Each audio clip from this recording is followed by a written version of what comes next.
іще один момент.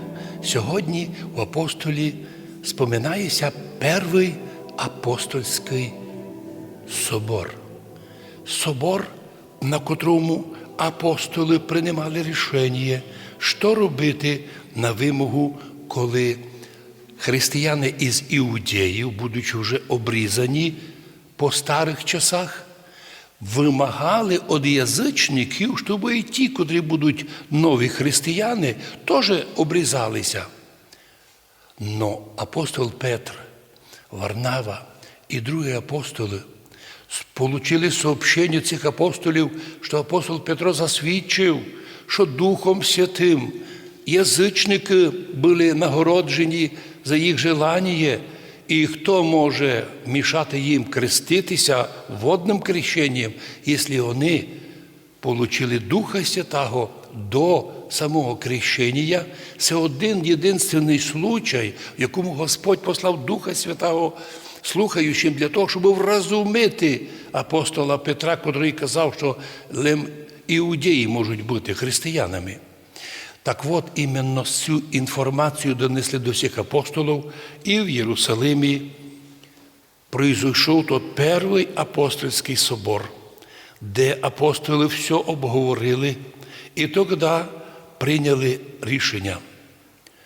Слідуюче записали апостоли і пресвітери, браті, находящіся в Антиохії, Сирії, Кілікії, і братіям із язичників желаємо радуватися. Ми чули, що деякі вошедші із вас смутили вас разними бесідами і поколебали ваші душі, коли говорять, що должно мусить обрізуватися і соблюдати закон, чого ми їм не поручали.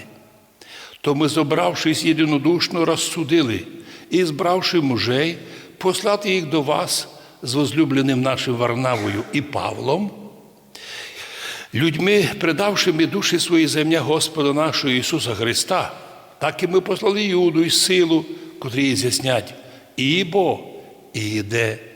То ключове слово, котре у Вселенських соборах завжди починало текст.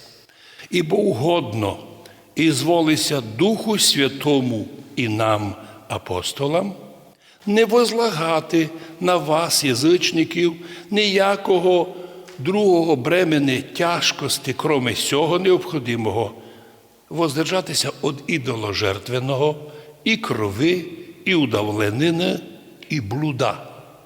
І більше не робити другим то, що самі не хочете, аби вам робили. Соблюдає сіє, дуже добре зробите. Будьте здорові. Точка.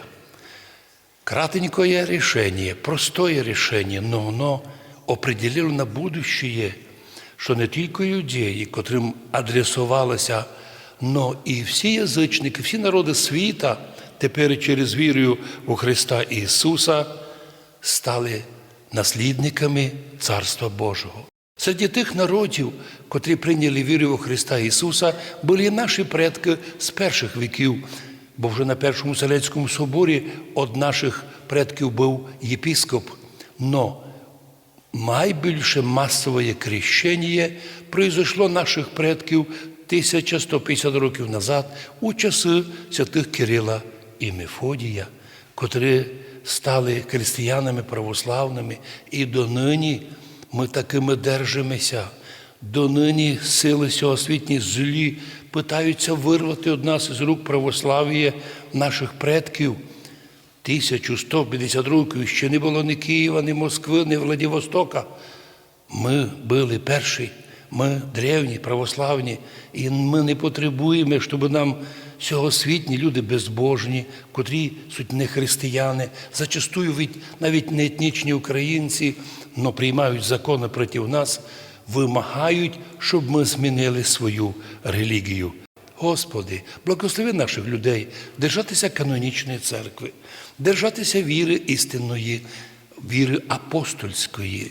Бо лиш так поступає, знаючи Слово Божє, історію церкви, знає всі хитрості сатани, коли читаємо святих отців, тут опит нам вони передають. Ми й тут, діти Божі, опитні, не тільки своїм власним опитом, своїм досвідом, но і опитом церкви, двотисячолітнім опитом церкви.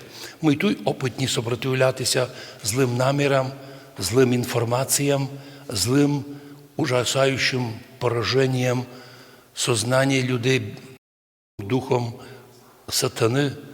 Сопротивляємося, кличемо наших людей бути осторожними, ведь достатньо перекреститися з вірою, щоб ні ворожки, ні гадалки, ні екстрасенси, ні всякі там сатаністи більше не мали сили на чоловіка.